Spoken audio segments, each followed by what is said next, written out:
Amigos de la TV, muy buenos días, tardes o noches, según sea la hora en que usted esté entrando a visitarnos aquí en su sitio holatv.com.mx desde Baja California Sur para México y para el mundo. Hoy acudimos a un encuentro más, como cada semana lo hemos venido haciendo desde hace ya casi 2 años, en un concepto que creamos para usted y que se llama Hombres y Mujeres en la Ciencia, que busca llevar hasta sus hogares, hasta la comodidad de sus computadoras, tablets o laptop, lo que sea, ese espacio, y que usted conozca lo que están haciendo aquí en Baja California Sur los hombres y mujeres que hacen ciencia, cómo la hacen, a qué se dedican, quiénes son, para que usted los conozca de primera mano.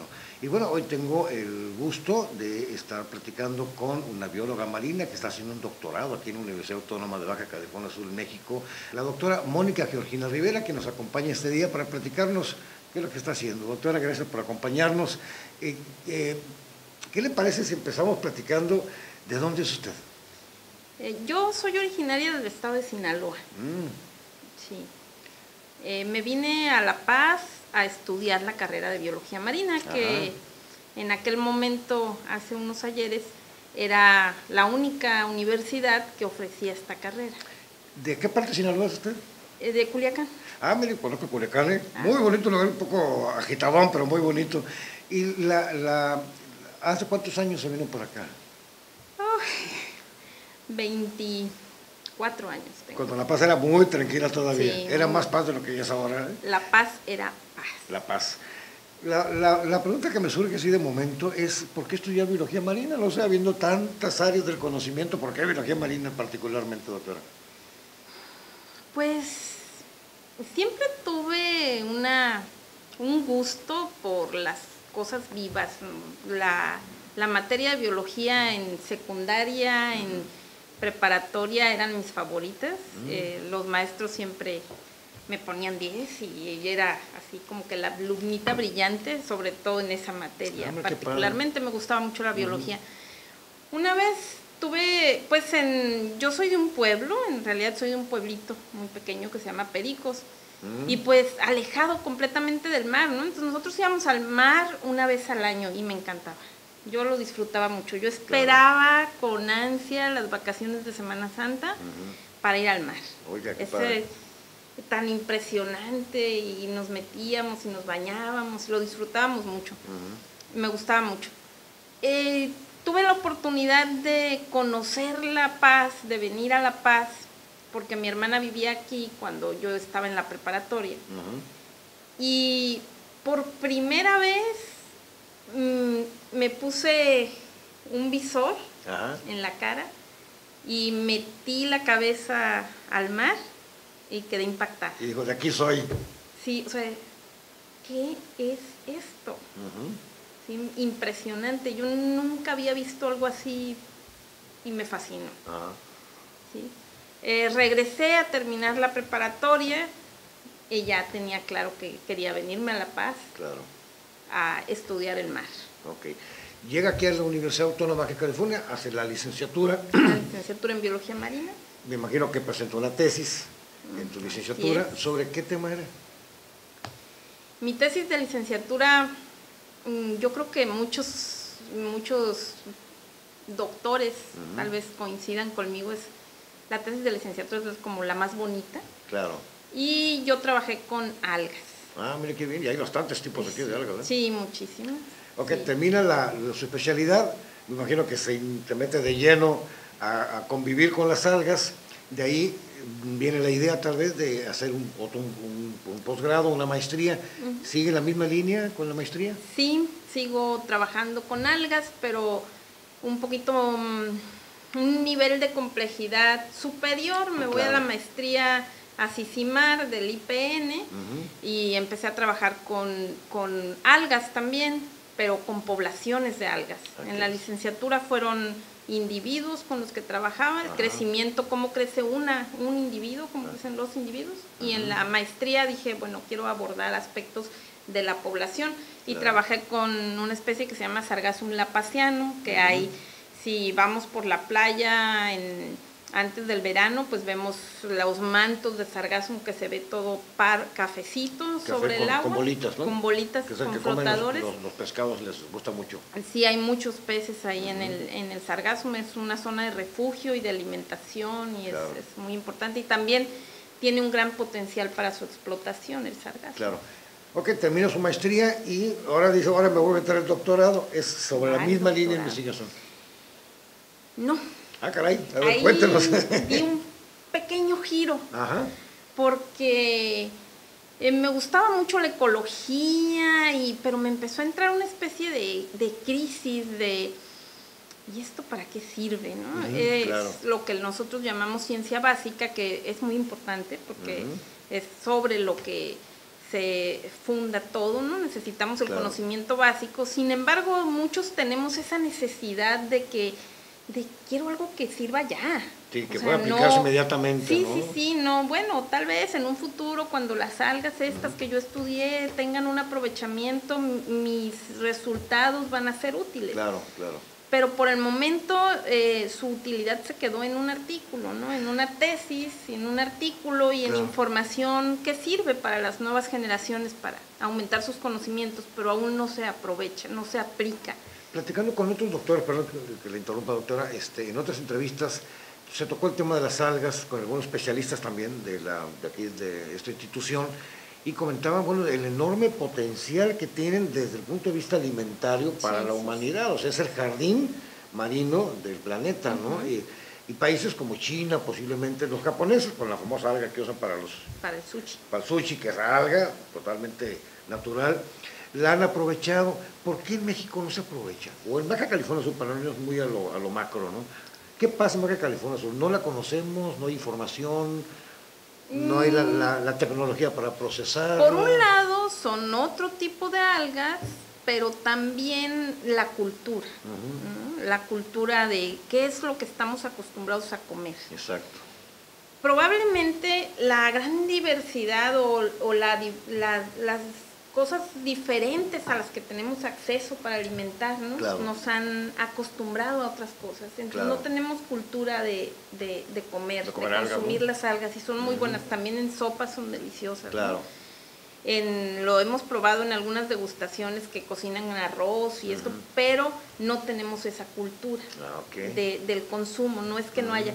También son otro tipo de algas las que tenemos. ¿Hay algún proyecto o alguna idea o alguna propuesta para introducir al mercado o dar, no sé, vamos, sabemos que hay que crear la cultura, ¿no? ¿Hay algún mecanismo que haya usted sugerido tal vez para lograrlo, que la gente consuma?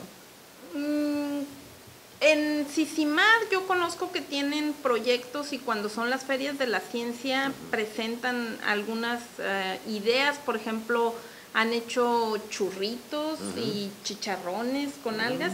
Y aquí también en el laboratorio de botánica marina de la universidad hay algunos investigadores que tienen proyectos con los jóvenes para proponer formas de consumirlo, diferentes formas de consumirlo. También los alumnos han propuesto el aprovechamiento, sí han visto que en el malecón a veces se junta mucha alga. Toneladas de esa alga verde que no le hacemos nada. Ha habido interés, esa alga en particular, pues el consumo humano no es tan común, pero para ganado puede ser utilizada para complementar las dietas. Como harina, ¿no? Una cosa así. ¿Cómo? Como harina molida con el alimento. Sí, molida con el alimento. Claro. Entonces hay propuestas en ese sentido. Habrá que investigar porque vale la pena, ¿no? Los churritos les han quedado muy ricos. Yo probé unos de pescado con harina que eran buenísimos, papitos. La pregunta obvia es, bueno, decide usted dar un giro y interesarse más allá de lo cotidiano, de primera instancia sobre lo que es la ecología. ¿Por qué no nos define qué es la ecología? Porque luego hay mucha mala información. O sea, a veces pensamos que con las redes sociales y el internet vamos a estar más enterados y resulta que estamos más desenterados, ¿no? Porque hay 1000 opciones, no todas son verdad. ¿Cuál sería, en palabras prácticas para que la gente que nos ve lo pueda procesar, qué sería o cómo definir la ecología? Mire, cuando veo una palabra y digo yo, ¿cómo puedo comprender qué significa esta palabra? A mí me gusta como desglosarla y conocer su origen. Claro, la ¿De dónde etimología y viene? Sí, ¿de dónde viene la palabra? Bueno, ecología está formada por dos palabras, ¿no? Que es ecos es casa y logos es estudio. Ah, mira qué interesante. Es el estudio de la casa. Mira qué interesante. Entonces, la ecología estudia las relaciones de los organismos entre sí y con su ambiente. Claro. ¿Sí? En un principio el término, de hecho, se propuso para el término ecología y economía, eran muy similares porque eran las relaciones de la casa. Claro, ¿no? oiga, qué bien. Entonces es de todo el ambiente, todos los organismos, las relaciones. Entonces hay muchísimos campos de estudio en la ecología. Pues enorme, ¿no? ¿no? O sea, y se estudia a diferentes niveles, porque como son los organismos y el ambiente con el que interactúan. ¿Cómo interactúan? Ese ¿Cómo es el se relacionan? estudio. Ajá. Entonces, y hay diferentes niveles. Podemos estudiar a nivel de el individuo, cómo responde o cómo se comporta, como un grupo de individuos que son las poblaciones. Es una diferente forma de abordar. Claro. Cómo se comportan las poblaciones, cómo responden ante el ambiente. Claro. Y grupos de poblaciones forman comunidades. Qué interesante. ¿Sí? Y esas comunidades se estudian de una forma diferente que las poblaciones. Entonces hay ecólogos que estudian poblaciones, ecólogos que estudian comunidades, ecólogos que estudian individuos, y ecólogos que estudian el ecosistema, que es el global. ¿sí? El global. Oiga, qué interesante. Me imagino que cuando decidió irse hacia ese campo, la ecología, se formuló una hipótesis. ¿Cuál es la hipótesis? ¿Qué busca encontrar con ese doctorado, con ese estudio, ¿no? ¿A dónde quiere llegar? Porque luego a veces yo quiero para allá, ¿no? Lo que pasa es que, como somos científicos y aplicamos el método científico, ¿no? Y en la aplicación, como bien lo dice del método científico, todos los científicos nos planteamos hipótesis, pero bueno, no tenemos una hipótesis, sino depende lo que vamos a abordar, ¿no? Exacto. Tuve una hipótesis para un trabajo, para cada trabajo hay una hipótesis, pero ahorita cuando yo dije, quiero algo que sirva para la sociedad, y cuando iba a entrar al doctorado, estaba muy controvertido el tema de las áreas protegidas. ¿Sí? Que sigue siendo controvertido. Sí. ¿Por qué? ¿Para qué? Pero bueno. Sí, exacto. Muy controvertido. Y acaba de declarar área protegida tal zona y Cabo Pulmo, y vamos a hacer área protegida la Espíritu Santo y la Baja Balandra, área protegida. Y vamos a cerrar el Golfo de California. Sí, quieren el gran acuario del mundo, vamos a cerrarlo, vamos a protegerlo. No se está haciendo, o sea, no es un área protegida el Golfo de California, pero sí es algo que suena como el gran acuario del mundo, y tratar de cerrarlo. Las pesquerías, eso es todavía, como bien lo dice, un tema en boga. Y dije yo, tenemos ahorita 176 áreas naturales protegidas en todo nuestro país. Así es. Se invierte una gran cantidad de recursos de la federación. Claro. Hay mucho personal. Por ahí seguramente han visto las camionetas de la CONAM, nada humildes, ¿verdad? Claro, sí. El personal de la CONAM con sus uniformes y todo, tenemos personal. Y entonces hay presupuesto de la federación para administrar estas 176 áreas naturales protegidas, y se están proponiendo más. ¿Sí? Acaban recientemente de decretar Balandra, área natural protegida federal. Doctor, ¿cuál sería Digo, yo no soy experto en la materia, ¿no? Soy muy curioso, ¿no? Porque para eso me dedico, hago periodismo. ¿Cuál es la razón? O sea, ¿de qué la vamos a proteger primero, no? Por ejemplo, tenemos, no sé, el desierto vizcaíno, ¿no? La gran reserva de la biosfera del vizcaíno. ¿Qué se busca proteger? ¿Intereses particulares, económicos? Que nadie meta mano porque a lo mejor hay uranio por ahí y no le conviene a nuestros vecinos, o la razón va básicamente espiritual, vamos a proteger para que no depreden nuestro entorno. El origen de la protección de las áreas, en un principio las primeras áreas protegidas tenían fines espirituales. Claro. O sea, vamos a proteger aquí porque aquí vamos a venir a meditar. Sí, a cuidar pensar. con los animalitos. Algunas. Otras fueron para esparcimiento nada más, para el goce y disfrute. O sea, vamos a mantener así como está, Sí, original, para que sí. todos lo gocen y lo disfruten. Que en teoría debería ser, ¿no? Para eso se conservaba en un principio, cuando se inició la protección. Claro. Pero actualmente el concepto de conservación ha cambiado. Solamente que no todos lo tenemos, si no todos lo tienen muy claro. Yo ya lo tengo claro. Perfecto. Porque bueno. entonces yo dije, todas estas áreas naturales protegidas, ¿para qué, no? ¿sirven? En realidad están cumpliendo con sus objetivos. Ese es lo que porque nos queda deben duda, tener ¿no? un objetivo, ¿no? Supuesto, Entonces sí. ese fue mi cuestionamiento para mi tesis doctoral, Oiga, para mi qué bien. investigación Andamos en la doctoral. misma frecuencia, entonces. Entonces, ¿sirven? A ver, y para saber si sirven, ¿qué necesito? Pues necesito saber para qué fueron hechas, ¿no? Claro. Para qué. Entonces me puse a buscar sus objetivos. Sí, los orígenes, ¿no? Y los orígenes de la conservación. Y ahorita, a ver, ¿y qué es la conservación? Pues Claro. no lo encontraba. ¿Y cuál es el concepto de conservación para la CONAMP? Que Claro. son los que administran las áreas naturales protegidas. Que no necesariamente tiene que ser el mismo de la población. Ajá. ¿Estás de acuerdo? Entonces yo me puse y pues no lo encontraba por ningún lugar. Entonces me fui yo a entrevistar a muchos directores de áreas naturales protegidas con buenísimos resultados, excelente relación, Claro, gente súper comprometida realmente con la conservación, claro, bien verdes, bien lindo. Pero decía yo, bueno, ¿pero qué es conservación? claro, sí. ¿No? Llegué a la duda. Ajá, o sea, es llegar y decir, aquí a Balandra ya no entra nadie porque ya la vamos a conservar y la vamos a dejar como está. Sí, porque eso implica que no entra absolutamente nadie. Eso implicaría, ¿no? Si fuera claro, eso, así si es. fuera eso la conservación. Exacto. Entonces, pues como no lo encontraba en ningún lugar, en una de esas congresos que me fui de áreas protegidas, me encontré con el comisionado nacional, el comisionado, y le pregunté directamente en 2 minutos que me dio, ¿no? Ajá. Porque pues, yo estudiante de doctorado, así chavita. No, pues 2 minutitos, sí, dime, y doctor, pues es que, ¿cuál es su concepto de conservación? Ajá. Pues mira, no te lo puedo explicar así en este momento, pero te lo voy a mandar por correo. Y sí, rápido, como en 2 días, me lo envió el concepto de conservación para la CONAMP. ¿Cuál es?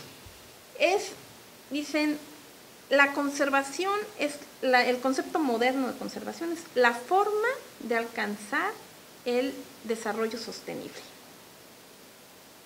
Eso surgen más preguntas, ¿no? Digo, porque no dejan muy claro. Porque luego dicen, es que en área protegida no se debe desarrollar, no debe haber explotación, no debe haber minería, no debe haber pesca, eso era el concepto viejo de conservación, claro, de protección, de cerrar. Sí. Ahora el concepto moderno es de manejo. Sí, de hecho tienen 5 líneas la CONAMP, es manejar. Sí, como las famosas UMAS, ¿no? Las unidades de manejo ambiental. Okay. Pero esas sí, las sumas son de aprovechamiento, claro, netamente. Venado, ¿no? lo vamos a producir aquí caseramente. Pero en las áreas protegidas, en un área natural protegida, hay diferentes áreas. Entonces está zonificado, le llaman. Y para hacer una zonificación es muchísimo trabajo. No, sí, me imagino. Con expertos, pero sobre todo con los usuarios de los recursos también. Claro, ¿no? sí. Entonces hay áreas que sí se van a aprovechar y hay áreas que no. Entonces se definen zonas núcleo en donde ahí no puede haber aprovechamiento de ningún tipo, ¿no? La Sierra de la Laguna tiene una zona núcleo en donde en esa zona no puede haber ningún tipo de actividad extractiva, dice la ley. Exacto. ¿No? Entonces, esas zonas núcleos sí son las zonas en donde no se puede hacer nada. No take areas le llaman en inglés, ¿no? Las zonas de no tocar. Claro.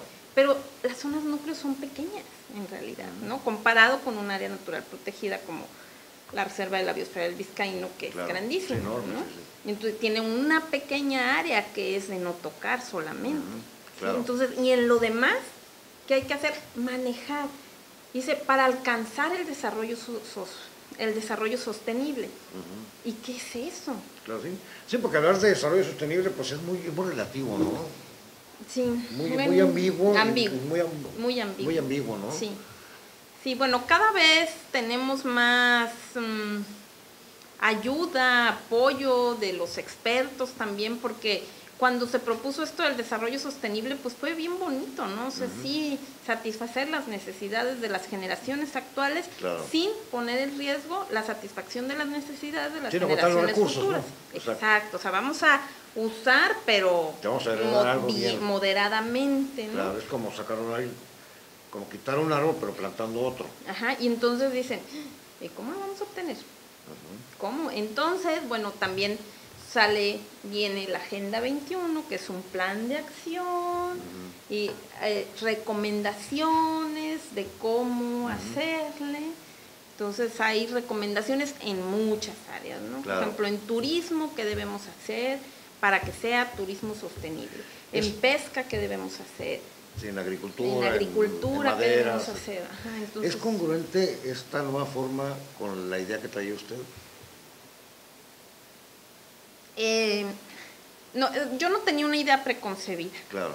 Yo llegué y dije, ¿y para qué? O sea, exacto, porque ahí había un poco de, tal vez desacuerdo, un poco de rechazo con las áreas protegidas. Claro. Y sí, yo en realidad no tenía una idea preconcebida, decía, bueno, vamos a ver para qué son, ¿no? Claro. Para qué están hechas. ¿Sí? Y bueno, ya en el desarrollo de la tesis vi, bueno, para saber, mi objetivo era saber si estaban funcionando, claro, si estaban cumpliendo sus objetivos. ¿lo cumplen? ¿No? No es importante saberlo.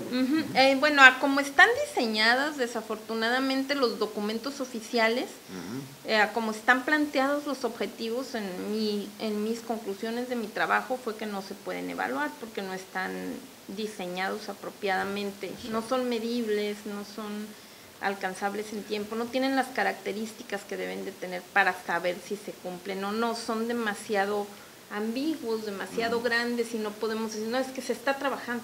Claro. O sea, sí se está trabajando muy duro. Otro de mis resultados, de mis hallazgos fue, lo sobrepasan. Las necesidades de manejo sobrepasan la capacidad que tienen de personal y de presupuesto. Claro. ¿Qué tendría que hacerse ahí? A lo mejor, quiero pensar que las decisiones que toma el gobierno, pues no las toman nada porque sí, ¿no? O sea, hay especialistas que son los asesores, etcétera, ustedes que son los investigadores. ¿Hay alguna especie de acuerdo temporal donde se reúne cada cierto tiempo? O sea, que vamos a revisar esto porque pues algo no está bien, o sí, es totalmente unilateral en o las sea, políticas. Para que un área natural protegida se decrete como tal, se requiere, o sea, mucho trabajo. Tiene que demostrar por qué es importante proteger esa área, y eso se hace a través de un estudio justificativo.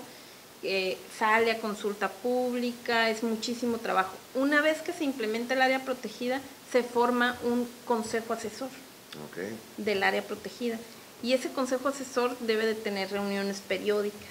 Darle seguimiento a las acciones que están tomando. Sí. Y debe tener un plan de manejo, que el plan de manejo está programado para 5 años. Entonces son lo que se espera lograr en 5 años, ¿sí? Claro. Y se debe de ir vigilando, se debe de estar monitoreando y evaluando para ver cómo vamos, ¿no? Claro. La realidad es que no se tienen los recursos para poder cumplir con todo eso. Si hubiera más recursos y más personal, se cumpliera mejor, ¿no? La ley dice que cuando un área protegida se decreta, al día siguiente, o sea, debe de nacer con un director de área. Sí, para que lo cuiden. No todas tienen un director, algunas tardan en asignar un director. Claro. Al año de que se decretó el área ya debe estar su plan de manejo. Cuando yo hice mi estudio, que lo terminé en el 2011, un área protegida de las marinas, porque mi trabajo fue nada más con áreas marinas, que son solo 35, de las 176, solo 35 tienen zona marina. Solamente un área tenía su plan de manejo, como dice la ley. ¿Cuál es? Las demás estaban entre San Pedro Mártir. San Pedro Mártir. La tuvo rápido. Las demás estaban entre 4 años y hasta más de 20 años sin programa de manejo. Qué horroridad. Sí, el área de protección de flora y fauna de Cabo San Lucas. Sí, sobre todo que es un área, bueno, que ya está muy conflictuado. Sí. Para concluir, yo sé que es un tema a mí me apasiona, ¿no? ¿Hay conciencia en la ciudadanía? O sea, a lo mejor podemos tener así como muy, no sé, muy románticamente, ¿no? Hay los pajaritos y hay que conservarlos. Pues, hay conciencia y sobre todo hay conocimiento, a lo mejor muy incipiente, y conciencia por parte de los habitantes de Baja California Sur sobre los cuidados que se deben tener sobre áreas naturales protegidas y sobre la ecología. ¿Hay conciencia de eso? Yo creo que falta mucho. Falta mucho por trabajar. Yo creo que falta mucha divulgación en este sentido, informar por qué. ¿Sí? También hasta cierto punto hay un desinterés, ¿no? Porque me dicen, es que llegaron y dijeron que ya era protegida Balandra. No, eso no es verdad. No dijeron, hubo consultas públicas. Con muy poca participación posible. Exacto, con muy poca participación, desafortunadamente. Igual que los minos, ¿no? 5 cuartos hacen una buena y ya con eso, ¿no? Se va a trabajar próximamente en el programa de uso público. Claro. El área es un área que tiene visitación, entonces tiene que tener un programa de uso público. Es un reglamento, ¿no? Para no impactar ahí, ¿no? Sí, un reglamento de cómo los usuarios van a acceder al área, qué zonas se van a usar, para qué, si va a haber campamentos, todo. Urge. Y ese programa también va a salir a consulta pública y todos tienen derecho a opinar, y si no están de acuerdo, a manifestarlo. Perfecto. Doctora, ¿cuál sería el mensaje que una doctora en ecología, bióloga marina además, le enviaría a toda esa gente que tiene dudas, ¿no? Que no sabe realmente qué es bueno y qué es malo, o hasta dónde puede impactar su entorno ecológicamente? ¿Cuál sería el mensaje que le enviaría a la gente que nos ve en todo el mundo, además? Híjole. Pues muchas veces nos ven como no somos tan bien aceptados tal vez en la sociedad, porque tal vez no entienden mucho lo que hacemos. Y bueno, todo el conocimiento que se genera es para el bien de la sociedad, ¿no? Y para que la sociedad esté bien, también tiene que estar bien nuestro entorno. Tenemos que cuidar nuestros recursos naturales, porque ya nos dimos cuenta hace mucho tiempo que no son inagotables, que toda la basura que generamos en algún momento va a dar al mar. Claro. Y bueno, tenemos que cuidar nuestra fuente de satisfactores, ¿no? De alimentos, de otras cosas. Perfecto. Los amigos de RTV, particularmente de este programa de ciencia, cualquier duda que tenga usted, ahí aparece nuestro correo electrónico en RTV para hacérselo llegar, porque sabemos que hay mucho interés y hay muchas dudas. Yo creo que lo peor que puede hacer un ser humano es quedarse con una sola duda, ¿no? Entonces, o la aclara, o la multiplica, o la resuelve, pero siempre preguntando, investigando, para no irnos a veces con esos rumores que son muy comunes, donde o mitifican o endiablan a los pobres ecologistas, cuando en realidad todos creo que buscamos un mejor entorno donde vivir. Hemos impactado terriblemente al planeta, y la medida que lo conservemos y estemos enterados y participen en las consultas públicas, son para que usted asiste y diga, ¿sabes qué? No entiendo, o tengo esta duda, o por qué esto, para que entonces podamos sentirnos parte de este programa de conservación que hay no solamente en Baja California Sur, en todo el mundo. Y bueno, pues, ¿qué le parece si nos vemos la próxima semana aquí en este punto de encuentro que se llama Hombres y Mujeres en la Ciencia? Hasta pronto. Hasta pronto.